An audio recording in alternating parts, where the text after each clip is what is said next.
Hello, welcome back to the channel. So as part of my preparations for the next D&D campaign that I'm working in, I needed to find a miniature for my character. My character is a bit of an odd duck. He is half giant, so I needed a rather beefy sized miniature. I don't want him to be an ogre zombie, so we're going to change the ogre zombie around. And to do that, we're going to need to use some of our modeling kind of skills. So I got a bits box full of different assorted bits, another bits box full of another group of assorted bits, and I got a bigger box full of assorted different things that we can use to make this creature that we're trying to build and play in the campaign. So I will be needing a couple of tools here. So this is not a thing for a kid to do by themselves. I'm going to use my Dremel.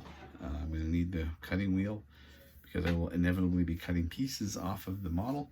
I might even be cutting the model itself and then sort of situating it so that it has a better pose or a different pose.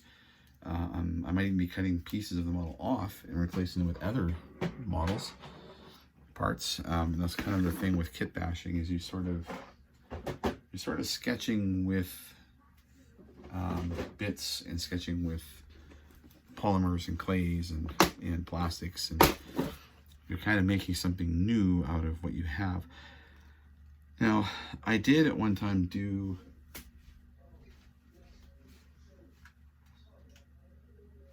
the Warhammer Giant model, so I kept all of the extra little bits and pieces that came with this particular model. So I do have those to kind of use for, I guess, a bit of a base. You know, I've got a selection of hands.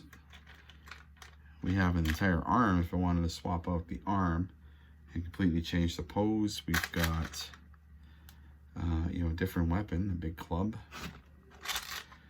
This character needs a battle axe, though, because he is a cleric, and the deity that he follows uses a battle axe. So I already sort of have that bit in my head as far as what kind of weapon he needs to use. I'm looking to also equip him with a shield, and I don't know that I have a shield big enough, so I might be taking something like one of these guys, cutting it, shaping it, adding some polymer to it to make it into a shield that I can then attach to the model, and we'll see how that works out. I do kind of like the skull thing, so if I'm going to try and save anything, I'm going to try and save this little skull thing.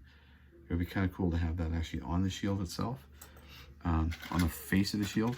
Would be kind of neat. This banner has a really interesting shape to it.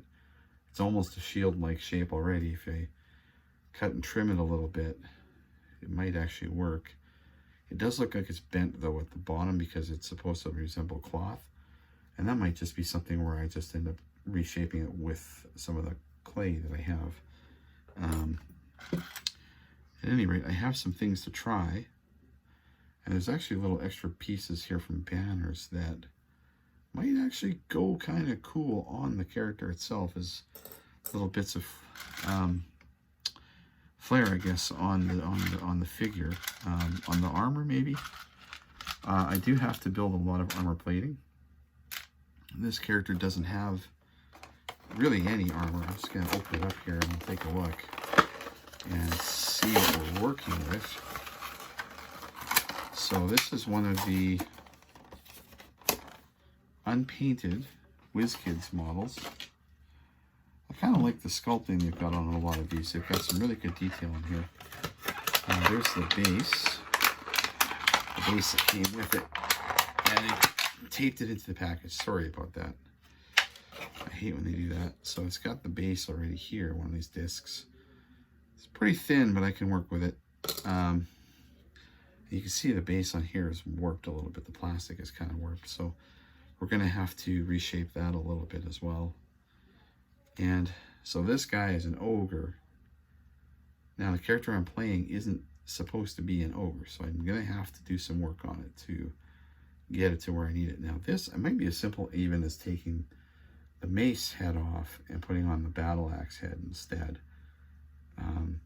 I am going to have to obviously sculpt some armor. He's supposed to be wearing chainmail armor. I'd like to add a cloak. Cleric vestments, I guess. We'll have to get rid of this bandage that's dribbling off his arm here because he's got the zombie bits. And we have to hide the exposed stomach stuff there. So we do have quite a lot of work to do on the model. And I'm not sure I like the pose of this arm that's in the front. Looks like he's kind of grabbing. I want him to be sort of defending, like blocking with the shield. So this might be just as simple as cutting the arm here and then with some Sculpting, remolding it so it goes around. And then I may have to replace that hand because it's in a weird position to be behind a shield. You would have it probably like this, not like this. So just some things there. I'd like to give him maybe a beard, some hair, get rid of the rotting bits around his mouth. So there's a lot of little bits to do here. I may reshape the nose, maybe put a new nose on it, or alternatively, I might even replace the head. That might be a thing we do.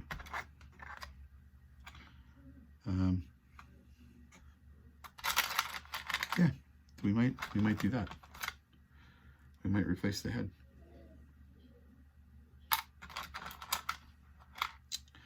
Anyways, I am excited to put together a model, not quite from scratch, but using bits from another model. So we're gonna do some scratch building. We'll see how it goes.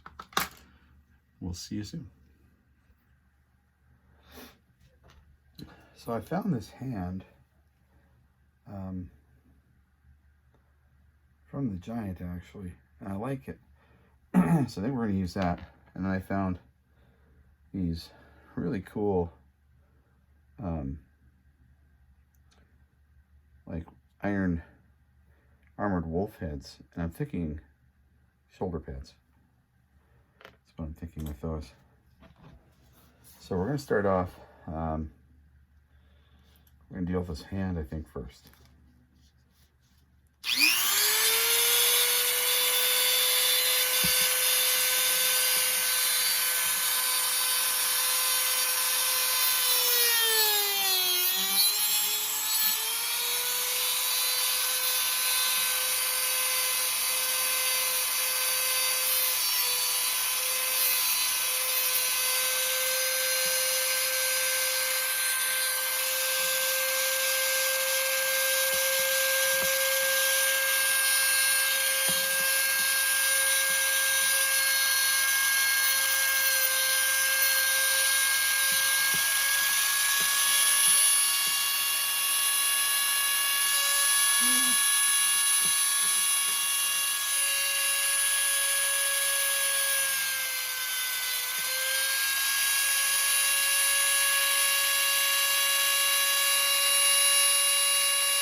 That's a nice smooth cut here.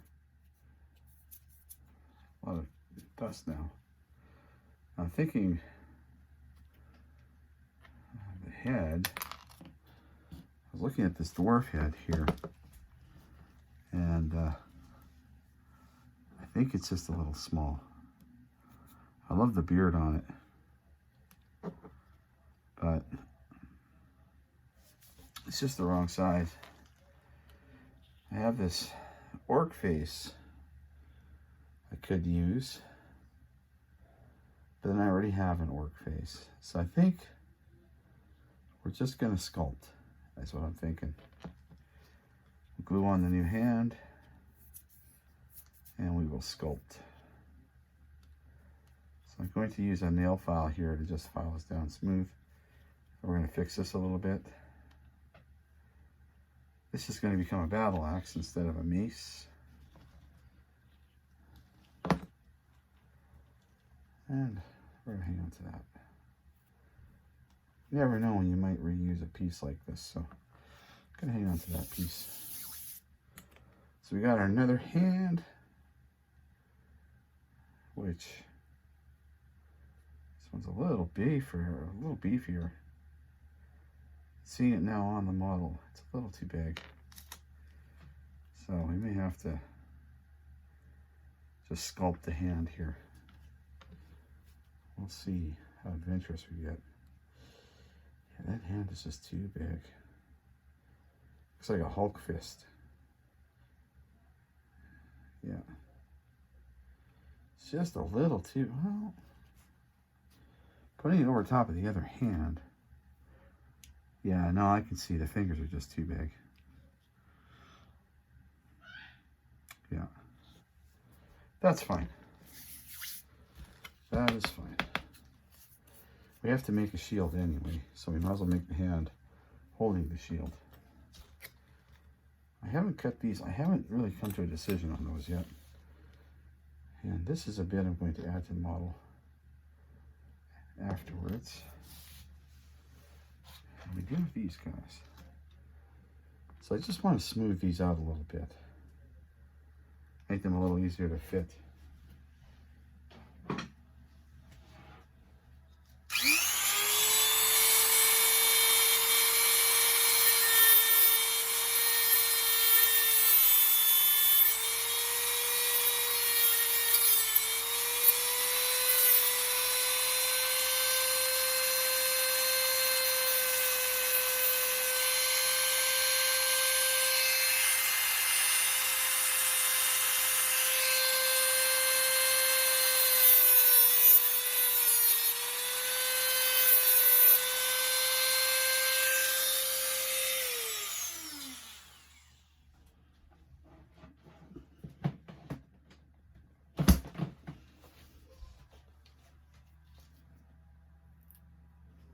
Alright, I'm going to put the Dremel away once we're finished with it. Right now.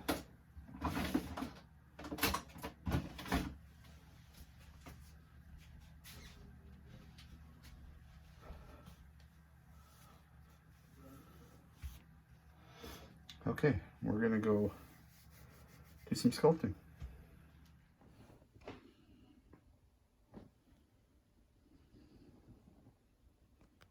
So we're sculpting, and we're getting things kind of, I'm just filling in areas that need to be filled in, and then we'll shape some stuff, add some details.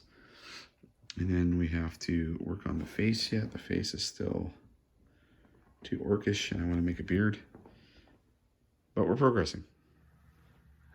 Okay, so we're getting ready to cut. I have found, I think a couple items I'm going to use in my Warhammer bits, and I'll show you those in a second. And I got my glasses, mask because I don't want to breathe any of this in. I'm wearing my apron because I know bits and pieces are going to go flying. And we're going to start. Here we go.